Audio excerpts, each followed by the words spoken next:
पाणी दे ग जरा अर्पिता. हे घे. जरा ते मॅचिंग धागा दे. हां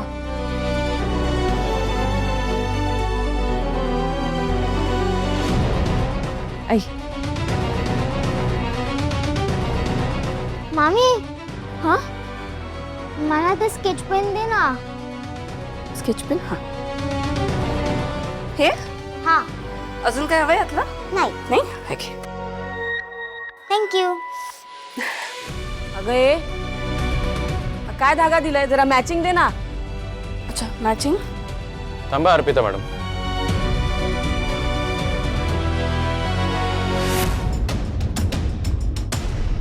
मला असं वाटतं या घरात बाबा सोडले तर आपण बाकी सगळे आपापली कामं स्वतः करू शकतो.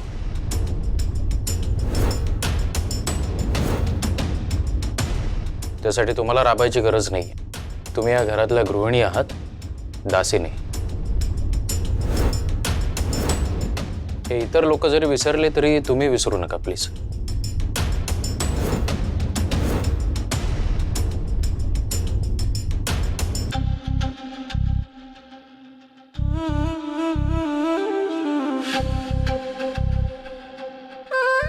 श्रेयस, मामी किती आणि कसं कसं काम करते आपण बघतोय की नाही? हो मामा. मग तिला अजून काम सांगून आपण अजून त्रास द्यायचा का? नाही. नाही की नाही? मामी काही मशीन नाहीये, तीही दमते. तिलाही दोनच हात आहेत, बरोबर की नाही? मग ती सगळी कामं करते म्हणून सगळी कामं तिच्यावर टाकायची का आपण? नाही. मग ही छोटी छोटी कामं आपली आपण करायला हवी की नाही? सॉरी मामा, यापुढे मी माझी कामं स्वतःहून करणार. मामीला काहीच त्रास नाही देणार. Very good. कळतात हो कळतात. लेकी बोले सुने लागे हे सगळे टोमणे आम्हालाही कळतात. म्हणजे कळतंय ते वळू पण दे आई. नाही मी स्पष्ट बोलतो जरा. अर्पिता मॅडमचा सून म्हणून तुम्हाला स्वीकार करायचा नाही, पण हक्काने त्यांना कामं मात्र सांगायचेत. तो अधिकार त्यांच्यावर गाजवायचा आहे तुम्हाला. नाही त्याबद्दल आम्हाला काही प्रॉब्लेम नाहीये दोघांनाही, पण माणुसकी दाखवून आपुलकीनं तुम्ही वागू शकता ना त्यांच्याशी.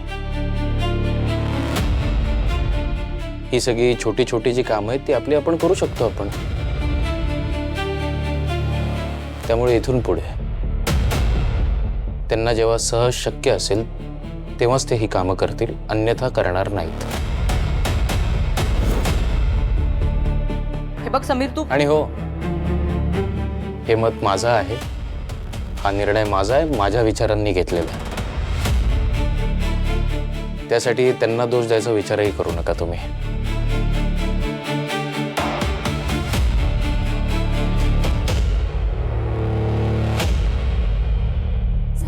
समीर, अहो अजून किती वेळा प्रेमात पडायचंय मी तुमच्या. अशानं माझी मी राहणारच नाही.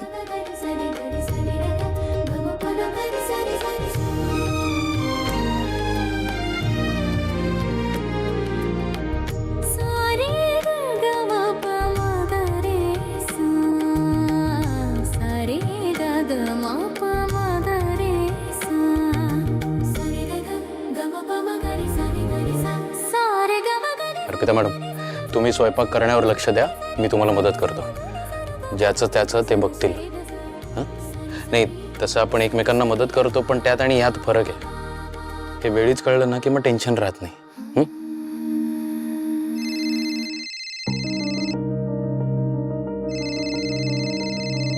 काय झालं? बाबांचा फोन. अहो बाहेर जाऊन बोला ना, निवांत बोलता येईल जा. हा ते भाजी. मी बघतो ते, तुम्ही जा. बरं ठीक आहे.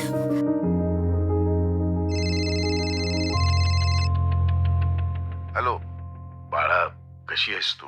मी ठीक आहे बाबा, तुम्ही कसे आहात? मी बरा आहे बाळा. निकीकडून सगळं कळलं मला आणि ऐकून खूप आनंद झाला. एक चांगला आणि गुणी मुलगा नवरा म्हणून तुला मिळालाय.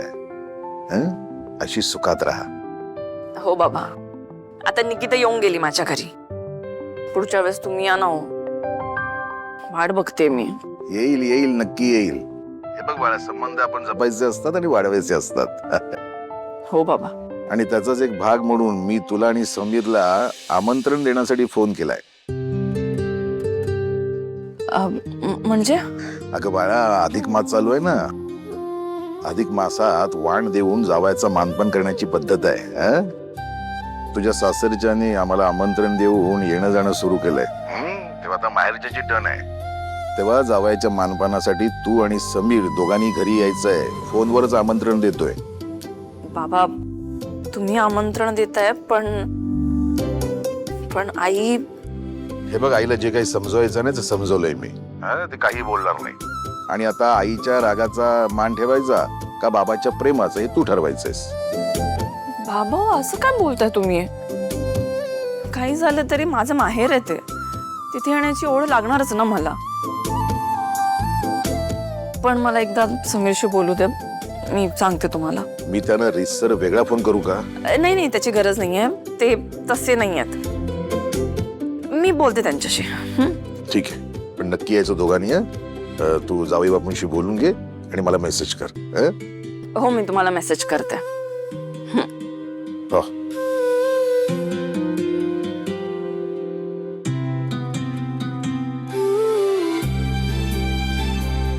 भाजी. मी गॅस बंद करून आलोय. भाजी झाली आहे. मला सांगा, बाबा काय म्हणाले?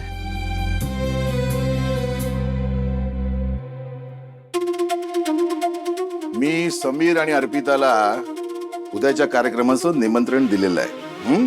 अर्पिता जावई बापूंशी बोलून मला काय ते कळवणार आहे. मला खात्री आहे की मी दिलेल्या आमंत्रणाचा मान राखून ते दोघं नक्की इथे येतील. समीर आपला जावई आहे. ते उद्या इथे येतील. त्यांच्या मानपानात कुठलीही कमतरता भासणार नाही, ही सगळी जबाबदारी आपली आहे. लग्नानंतर जावई बापू आणि अर्पिताचं कोड कौतुक करता आलं नाही मला. या निमित्ताने मला ते करायचंय. तेव्हा तुमचे राग, रुसवे, फुगवे हे सगळे बाजूला ठेवायचे. आणि हे जर तुम्हाला मान्य नसेल तर उद्या दुपारी घराच्या बाहेर थांबायचं.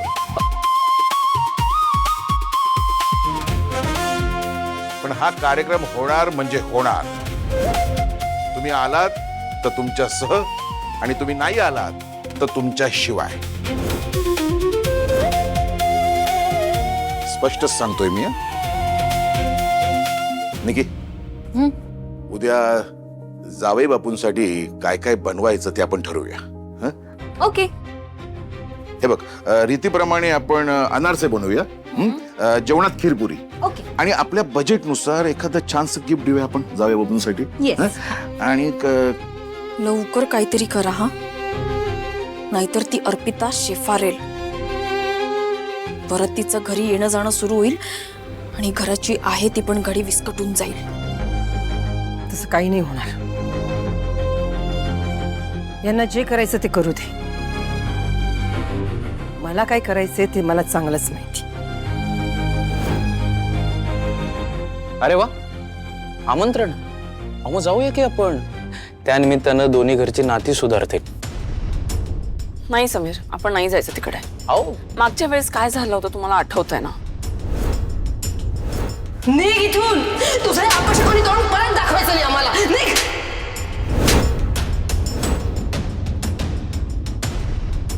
ती इथून गेली नाही तर मी स्वतःला पेटवून घेईन.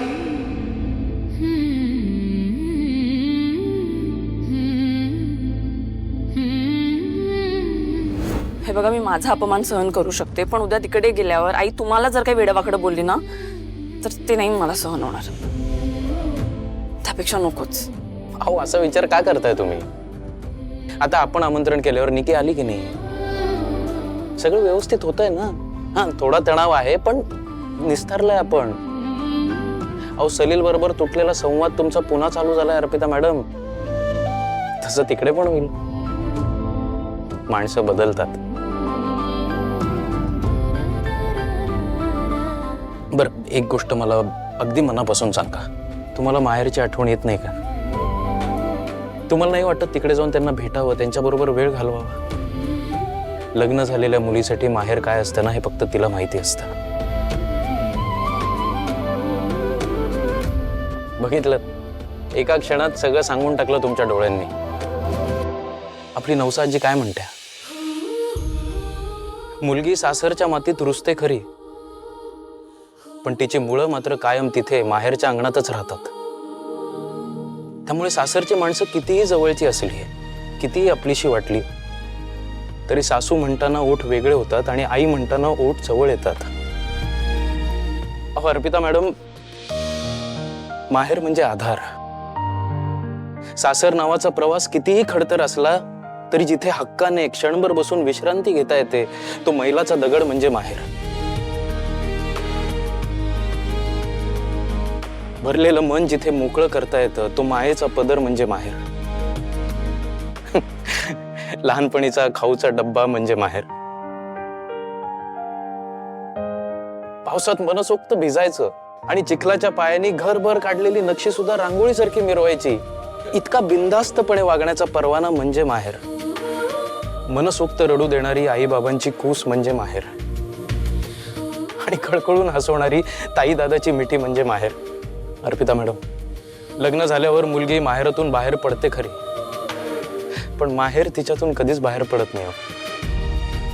आणि अशा परिस्थितीमध्ये तुम्ही माझ्यासाठी तुमच्या माणसांपासून लांब राहिलात तर ते कसं चालेल मला? सासूर वाशिण म्हणून तुम्ही कमी पडत नाही आहात, मग माहेर वाशिण म्हणून तुमच्या पदरात पडणारे 4 आनंदाचे क्षण तुम्हाला मिळायलाच हवेत अर्पिता मॅडम, आणि ते मी तुम्हाला मिळवून देईन. समीर, तुम्ही मुलगी नाहीये, तुमची पाठवणी कधी झाली नाही, मग हे इमोशन्स इतके परफेक्ट कसं कळतात तुम्हाला? अर्पिता मॅडम, तुम्ही या घरात लग्न करून आलात त्या दिवसापासून मी तुमच्या डोळ्यात एक वेदना बघितली, माहेर तुटल्याची वेदना. आणि त्या वेदनेनंच मला हे सगळं शिकवलंय. ते काही नाही, आपलं ठरलेलं आहे. उद्या आपण तुमच्या घरी जाणार आहोत. तुम्ही बाबांना मेसेज करा आणि त्यांना सांगा आम्ही येतोय म्हणून. चला लवकर करा, लवकर करा. करते.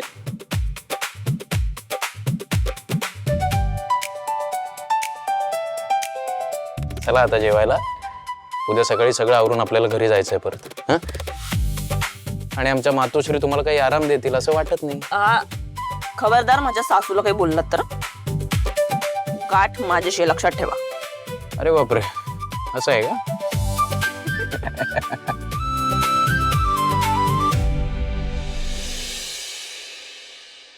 सलील, अरे काय लावलंय? माझी सिरियल लाव. ए मम्मी, आत्ता बघतोय ग, थांब ना जरा.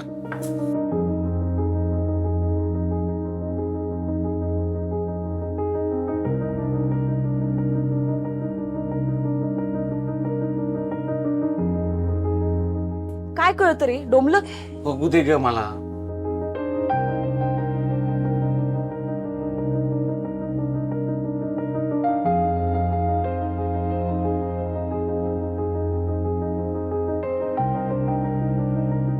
काय मग उद्या जावयाच्या मानासाठी हिच्या घरी जाणार आहात?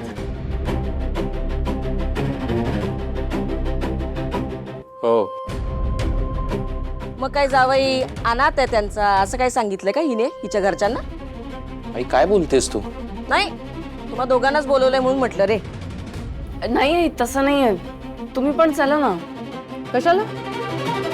असंच देखल्या देवा दंडवत. नाहीतर काय, आम्हाला काय भीक लागलीये आमंत्रण न देता जायला?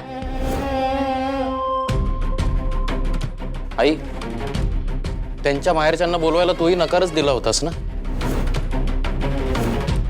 ते आजीने जबरदस्ती केली म्हणून यांनी फोन केला घरी त्यांच्या. हो रे हो, तुम्हालाच काय ती रीतभात माहित. आम्ही काय भडबुंजे ना? सॉरी, उद्या आपल्या घरासमोर ना अशी एक शेड वगैरे लावून घ्या. नाही, उद्या हिच्या दरिद्री घरच्यांनी जावयाला वाण म्हणून 4 चाकी वगैरे दिली तर सावलीत ठेवायला नको म्हणून शेड. आई, त्यांनी आमंत्रण दिलंय त्यामागचा भाव आपण समजून घेऊ ना. उगाच आनंदावर विरजण कशाला घालतेस? आणि बाद झाला तो विषय, आपण जेवण करून घेऊया. भूक लागली सगळ्यांना. दाब, तू आमचं तोंड दाब. समीर, उद्या नवीन महिना सुरू होतोय. घर भाडं, औषधं, किराणा, दूध. आहे माझ्या डोक्यात, करतो मी काहीतरी. श्रेयसची पण शाळेची फी भरायची आहे आणि त्याच्या क्रिकेट वर्कशॉपचे पण पैसे भरायचे ह्या महिन्याचे, तेही दे. हे ब्रो, ते एम्प्लॉयमेंट एक्सचेंजचे पैसे मला पण भरायचेत आणि पावसाळ्याचे खर्च पण आहेत, त्यासाठी लागतील थोडे. प्लीज हे खर्चाचा विषय आत्ता नको ना. सगळ्यांनाच भूक लागली आहे. त्यांनी एक घासही खाल्ला नाहीये. हो, आपण नंतर बोलूया याबद्दल. नंतर कधी बोलायचं? हा असाच सापडतो आम्हाला. इतर वेळी तुझ्या मागे मागे फिरत असतो ना, मग बोलायचं कधी? समोर परिस्थिती काय आहे हे माहितीये, काय उत्तर देणार आहे तो? समीरला नोकरी नाही, कधी मिळेल ते माहित नाही. रिक्षा चालवण्याचा पराक्रम केला, बघितलं ना अंगाशी कसा आला ते. ती म्हातारी बोलून गेली, घरात तुमच्या लक्ष्मी आली आहे, समृद्धी आणेल घरात. बघतोय ना कशी समृद्धी येते ते. तिला म्हणावं परत या आजी आणि बघा काय करते आमची लक्ष्मी, काय आणते समृद्धी घरात. आमच्या सुनेने असं पदर जरी झटकला ना तर पैशांची रात पडते. हो ना, अशी आमची लक्ष्मी. आणि हा माझा मुलगा समीर तिचा दास होऊन बसलाय. उद्या हिला देवरात ठेवायला सुद्धा कमी करणार नाही दिदे, आणि आपल्याला आरत्या करायला सांगेल हिच्या. आता बघितलं ना कसा बोलत होता. मला माहितीये माझ्याकडे नोकरी नाहीये, पण मी प्रयत्न करतोय. तुमच्या कोणाच्याही गरजा अर्धवट राहणार नाही याची काळजी मी घेईन. मला फक्त थोडा वेळ द्या.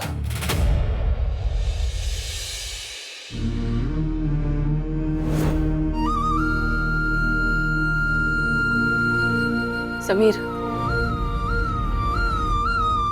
समीर ऐका ना. समीर,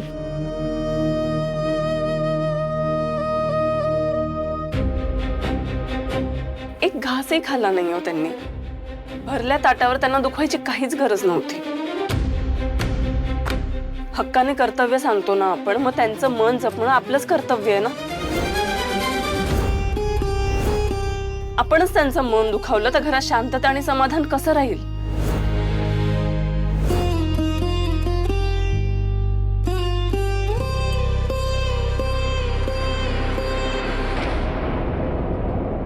ए मला नको अक्कल शिकवू. घर कसं चालवायचं, कुणाशी कसं बोलायचं ते. दिदे, त्या आजीने हिचं थोडं काही कौतुक काय केलं? डोक्यावरच बसली ग. दाणकण हिला आता खाली पाडायलाच पाहिजे.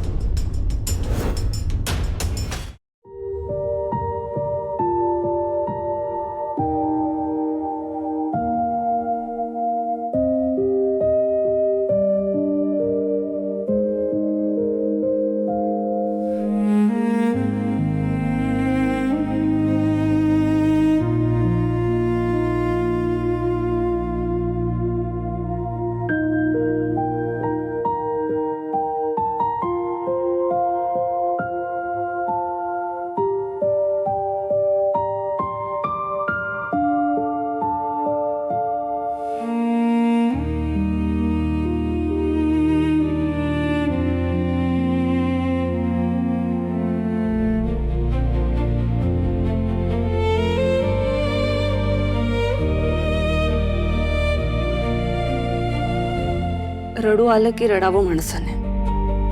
पुरुषांनाही रडू येतं आणि त्यात काहीच कमीपणा नाहीये. समीर रडल्याने माणूस कमजोर नाही दिसत. स्ट्रॉंग माणसंही रडतात आणि तुम्ही तर खूप स्ट्रॉंग आहात. रडल्याने मन हलकं होईल तुमचं. आणि तुमच्या मैत्रिणी समोर नाही रडणार तर कोणासमोर रडणार आहात तुम्ही?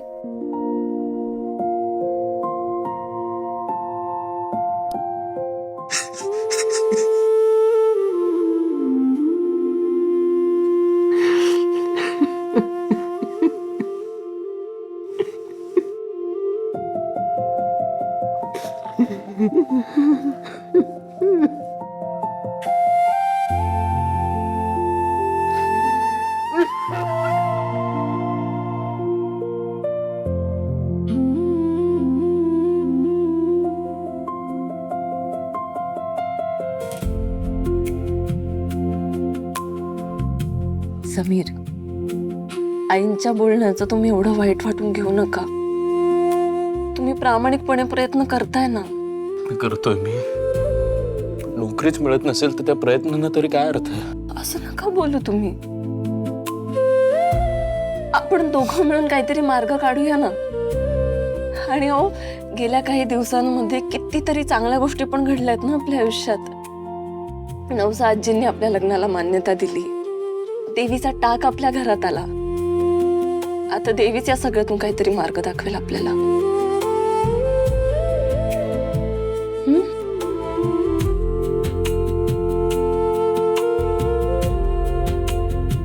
मी काय म्हणते, तुमची काही हरकत नसेल तर मी एखादं काम शोधू का? छोटी मोठी नोकरी मिळेल मला. तुम्ही आता माझ्या सोबत आहात हेच खूप आहे माझ्यासाठी.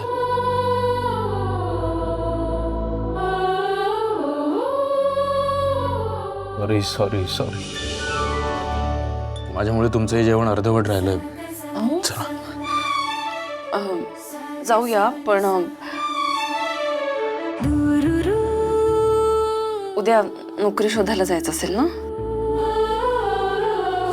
मग माझ्या माहेरी जाणं कॅन्सल करूया आपण. आता हे जास्त महत्वाचं आहे. आपण नंतर कधीतरी जाऊ. अर्पिता मॅडम, या दोन्ही वेगळ्या गोष्टी आहेत. बाबांनी इतक्या प्रेमाने आमंत्रण दिलंय आपल्याला. ते वाट बघत असतील आपली. आणि काही तासांचा प्रश्न आहे. तिकडचं झाल्यावर आपण जाऊ नोकरी शोधायला. ते काही नाही, उद्या तिकडे जाणं गरजेचं आहे. आपण घरी जाणार आहोत तुमच्या. आणि तुम्हालाही घरच्यांना भेटणं गरजेचं आहे आता. तुम्ही खूप दिवस झाले भेटला नाही आहात.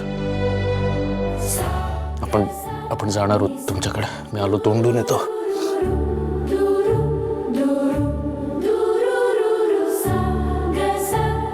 समीर, इतकं टेन्शन असतानाही तुम्ही माझ्या बाबांच्या मनाचा विचार करताय. माझ्यासाठी तुम्ही इतकं करता, मग मी तुम्हाला असं हरू देणार नाही. काही ना काहीतरी मार्ग नक्कीच शोधून काढेन. त्या घरातलं तुमचं स्थान मी तुम्हाला परत मिळवून देईन.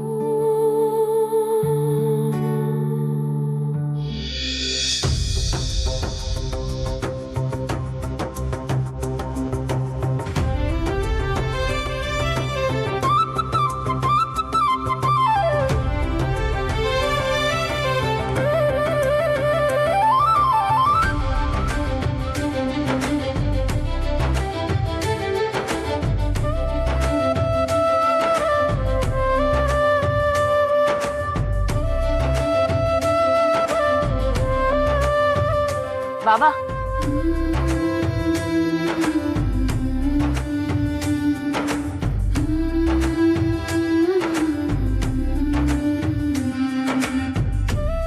अरे थांबा.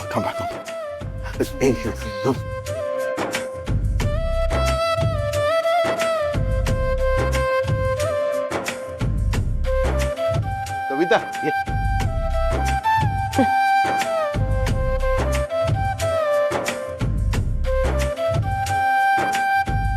अहो बाबा, काय करताय तुम्ही? अहो साबाई बाबू, असं काय करताय? अहो लग्नानंतर तुमचं काहीच मानपण नाही करता आलं मला. अहो हे करणं माझा हक्क आहे. अहो नाही प्लीज, असं काही करू नका. अर्पिता,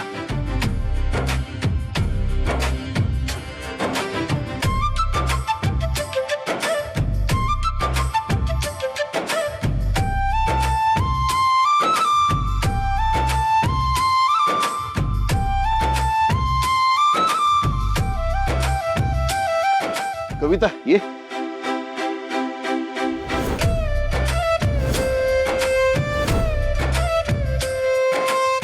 निकी ये.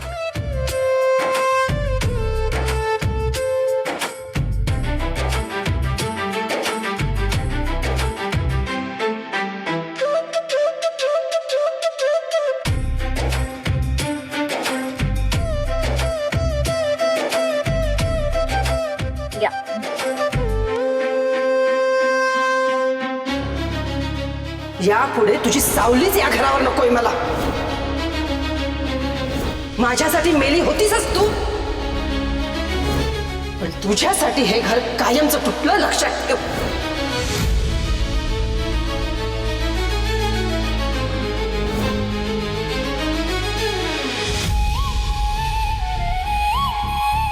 पाऊल ठेवायचं नाही इथे.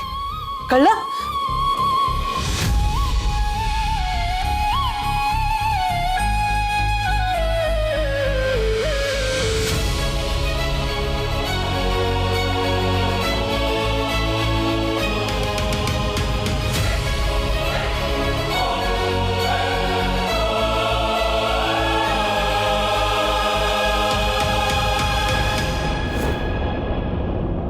या बसा.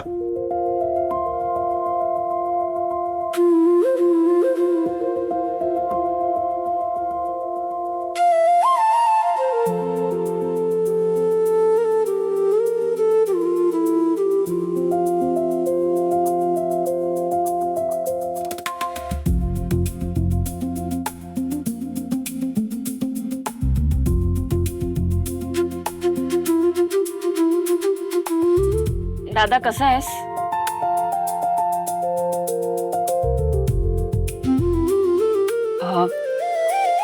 गौरी कुठे दिसत नाहीये. नाहीये ती. ती आजीकडे गेली, सुट्ट्या लागल्या ना तिला म्हणून.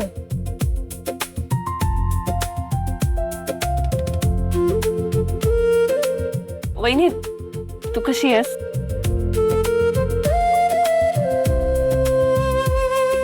बाबा आज खूप दिवसांनी घर भरल्यासारखं वाटतंय ना? जावई बापू, आम्हाला जेवढं जमलंय तेवढं आम्ही केलंय. तुम्ही फक्त मनापासून गोड मानून घ्या. हो बाबा, या सगळ्याची काही गरज नाहीये. तुमचा आणि आईचा आशीर्वाद आमच्या पाठीशी हेच खूप आहे आम्हाला. या या या. कविता वहिनी, अरे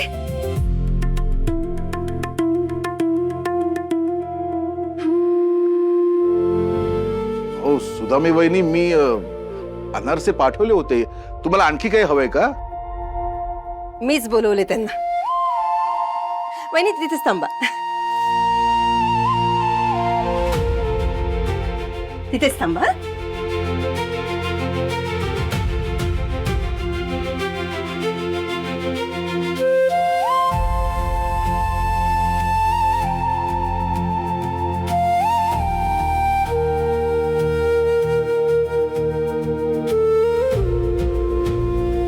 अगं बाई, किती सुंदर हार आहे तुझा. महागातलं. या या या जा बाई.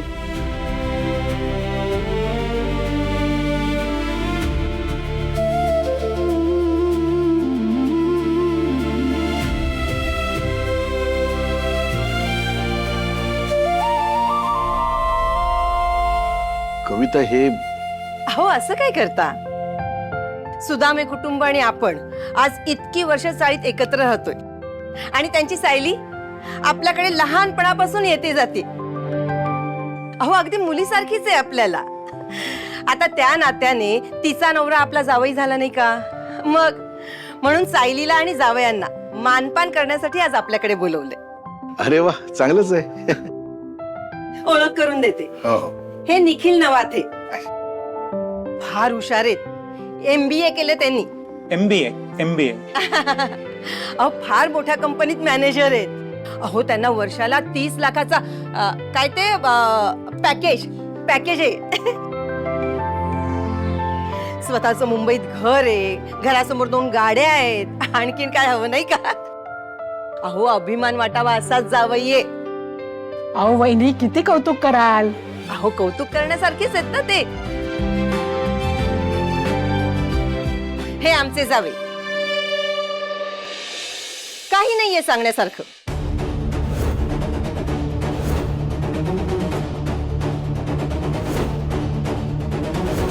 कविता, अक्षरशः भणंग भिकारी.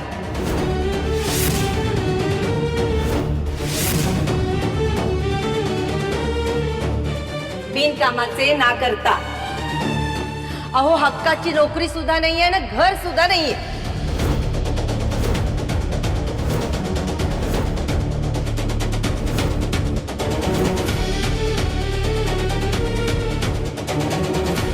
आई, जे काही आहे ते टिकवायची लायकी सुद्धा नाहीये.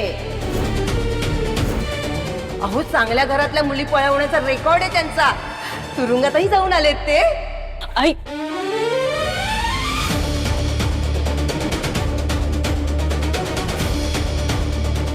कविता शुद्धीवर आहेस का? काय बोलतेस तू? अहो आई वाटेल ते बोलू नकोस तू. आज चल चल चल ग. वाटेल ते नाही, खरं तेच सांगते. जे जग जाहीर आहे तेच सांगते मी. वहिनी, तुम्हाला लग्नाची कथा तर माहिती, काय सांगू वहिनी. आमचा खरा जावई नवकोट नारायण विराज कामतच होता, पण ह्याने प्लॅन करून हिला अडकवून ऐन वेळी संधी साधून हिच्याशी लग्न केलं.